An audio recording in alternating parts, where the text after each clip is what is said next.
Welcome to new session. This is me doctor Khan Azeem और आप देख रहे क्लिनिकल खान अजीम चैनल। आज हमारे पास जीआई का टॉपिक है, गैस्ट्रोइंटेस्टाइनल ट्रैक्ट का टॉपिक है। ठीक है, मतलब जीआई का एनाटॉमी। तो आज हम जीआईटी का एनाटॉमी पढ़ेंगे, गैस्ट्रोइंटेस्टाइनल ट्रैक्ट का। तो स्टार्ट करते हैं पहली रीजन से। ठीक है, क्वाड्रेंट से।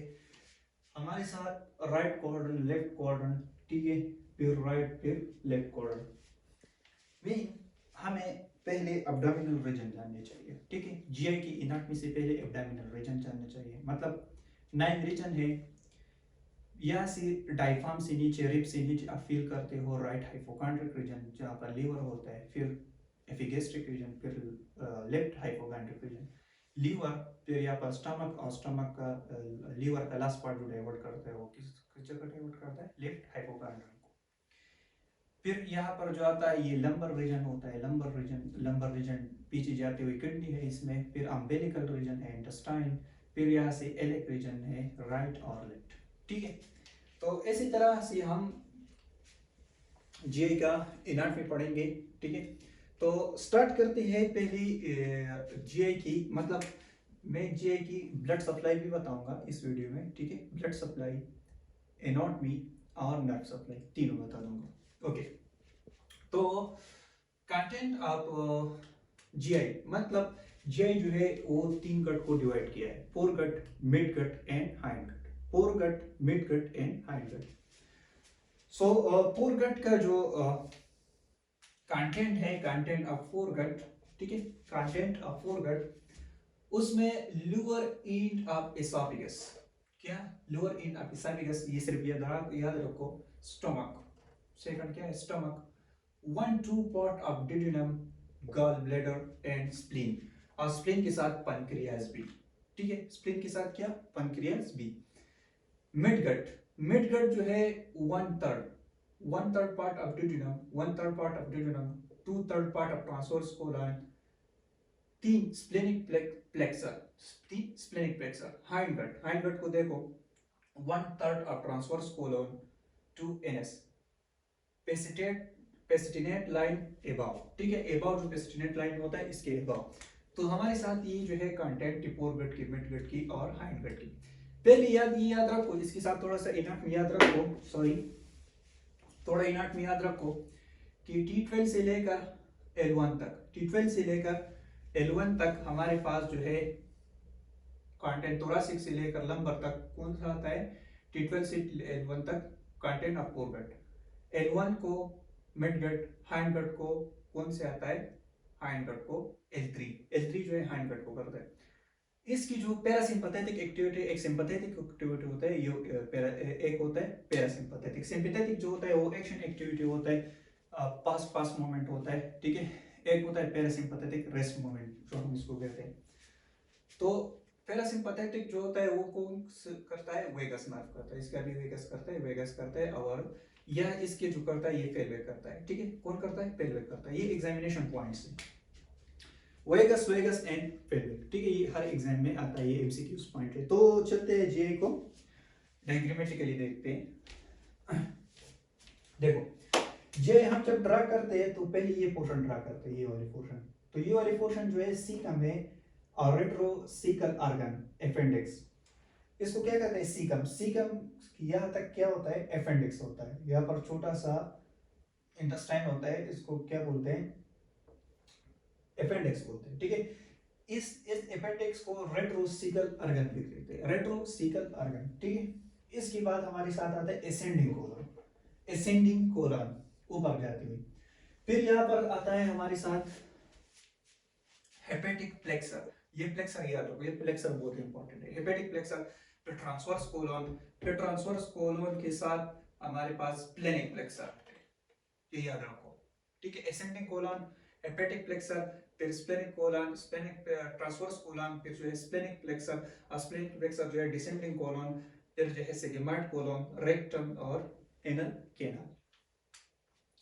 ये तो हमारे पास जो ये दो प्लेक्सर है ना, ये दो प्लेक्सर याद रखो, हेपेटिक प्लेक्सर और स्प्लेनिक प्लेक्सर। क्योंकि यहाँ पर क्या है? यहाँ पर जो है, यहाँ पर लीवर होता है। क्या होता है? Liver.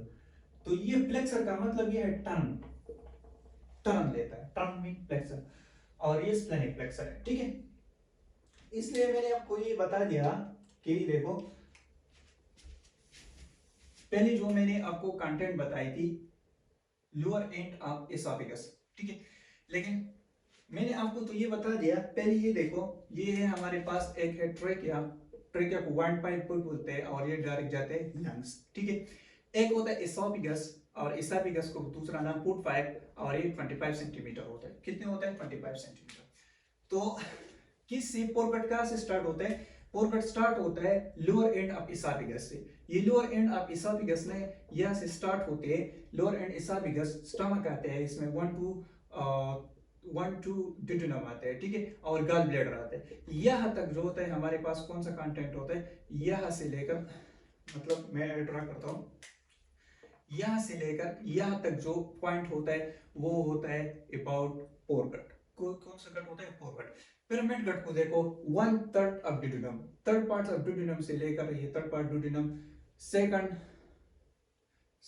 Third transverse colon, second third transverse colon, ये ट्रांसवर्स कोलन के सेकंड और 1 पार्ट 2 एंड 3, ये डिसेंडिंग कोलन यहाँ से स्टार्ट होता है, ठीक है, यहाँ से डिसेंडिंग कोलन स्टार्ट होता है, तो 1/3, तो यहाँ से लेकर डिड्यूनम, ट्रांसवर्स कोलन और स्प्लेनिक प्लेक्सर, ये वाली जो एरिया है, ये वाली स्प्लेनिक प्लेक्सर मतलब ये वाली एरिया, ये वाली एरिया जो है हमारे पास क्या है? मिडगट है। क्या है? मिडगट। फिर यहाँ देखो, शायद यहाँ से नजर सही नहीं आएंगे, यहाँ पर गौर करो, हमने पाया 1/3 ऑफ डिड्यूनम, थर्ड से लेकर ये वाली एरिया, ये वाली स्प्लेनिक एरिया से ये वाली एरिया को क्या कहते हैं? 2/3 ट्रांसवर्स कोलन और स्प्लेनिक प्लेक्सर, ये हमारे पास स्प्लेनिक प्लेक्सर है, तो ये हमारे पास कौन सी हुई? मिडगट हुई। फिर हमारे पास hind gut, 1/3 of transverse colon to anal, 1/3 of transverse colon. देखो ये हमारे पास ट्रांसवर्स कोलन के थर्ड पार्ट से लेकर, थर्ड पार्ट के ट्रांसवर्स कोलन से लेकर 1 2 3, third part of transverse colon से लेकर एनस तक, ये वाली जो एरिया है ये, और ऊपर पेसिटेट लाइन के ऊपर जो होता है, ऊपर पेसिटेट लाइन, ठीक है, तो इसमें कौन से होता है? हाइंड गट होता है। कौन से होता है? हाइंड गट होता है, ठीक है। तो ये है हमारे पास क्या? आर्म एनाटॉमी, ठीक है। फिर इसके बाद मैंने थोड़े से एब्डोमिनल रीजन बताए थे, right hypochondriac region, left hypochondriac gastric region, right lumbar region, left lumbar region, umbilical region, right iliac region और लेफ्ट इलिक रीजन। लेकिन इससे हमारे साथ एक और क्वेश्चन आते हैं कि रेट्रोपेरिटोनियल ऑर्गन और इंट्रापेरिटोनियल ऑर्गन कौन कौन से? तो रेट्रोपेरिटोनियल ऑर्गन जो है हमारे पास फर्स्ट डिड्यूनम है, फिर पैंक्रियाज है, फिर यूरेटर है, colon, ascending descending colon, adrenal gland, oesophagus and oesophagus के साथ रेक्टम, ठीक है। फिर हमारे पास है इंट्रापेरिटोनियल, मतलब रेट्रो जो पेरिटोनियम होता है, एक पेटिलेयर होता है पेरिटोनियम, डाइनिंग में सबसे पेटिलेयर जो होता है अंदर पेरिटोनियम, ठीक है। फिर पेरिटोनियम से जो इंट्रापेरिटोनियम है वो मैंने बता दिया कि कौन सा ट्रांसफर रेट्रोपेरिटोनियम जो पेरिटोनियम से पीछे है, तो वो कौन से डिड्यूनम है, पैंक्रियास है, यूरेटर है, colon, ascending descending, adrenal gland, oesophagus and rectum. फिर जो है इंट्रापेरिटोनियम, जो इंट्रापेरिटोनियम जो है पैंक्रियास, देखो इसमें भी पैंक्रियास आता है, लेकिन पैंक्रियास का टेल जो है वो क्या होता है? इंट्रापेरिटोनियल है। इन पैंक्रियास का टेल याद रखो, ट्रांसवर्स कोलन और स्टमक, ये क्या होता है? ये इंट्रापेरिटोनियल ऑर्गन्स में आता है, ठीक है। तो ये है हमारे पास क्या? Anatomy of GI. तो एनाटॉमी ऑफ जीआई याद रखो, लेकिन एनाटॉमी ऑफ जीआई से पहले एक दो पैथोलॉजीज बताता हूं। जब यहाँ पर कॉन्जेनिटल कॉज हो जाए, कॉन्जेनिटल कॉज का मतलब ये है कि कोई मतलब पेटिस में एब्नॉर्मेबिलिटी आ जाए, कोई पैदा होने से पहले जब कोई एब्नॉर्मेबिलिटी आती है, कॉन्जेनिटल एब्नॉर्मेबिलिटी आती है, बर्थ एब्नॉर्मेबिलिटी आती है या एम्ब्रियोस को हम पढ़ते हैं, तो इसमें कौन सी जो है पैथोलॉजी आती है? इसको एक को बोलते हैं एट्रेसिया, स्टेनोसिस और पेस्टुला, ठीक है। एट्रेसिया आ सकता है, ठीक है, पेस्टुला आ सकता है और स्टेनोसिस आ सकते हैं, ठीक है। तो ये तीन जो है हमारे साथ क्या आ सकते हैं? ये पैथोलॉजीज आ सकते हैं। तो इसमें पैथोलॉजिकल, एम्ब्रायोलॉजिकल पैथोलॉजी ये तीन आते हैं, और इसके अलावा जो है इंटेस्टाइनल ऑब्स्ट्रक्शन वगैरह ये भी जो है आते हैं, लेकिन ये एट्रेसिया, स्टेनोसिस वगैरह जो है ये मैं नेक्स्ट वीडियो में, जे की वीडियो में डिस्कस करूंगा, ठीक है। तो मिलते हैं नेक्स्ट सेशन में। अल्लाह हाफिज। ऐसे इंटरेस्ट वीडियो के लिए खान आज़म क्लिनिकल चैनल जो है लाइक करें, सब्सक्राइब करें और आगे शेयर करें। मिलते हैं नेक्स्ट सेशन में। अल्लाह हाफिज।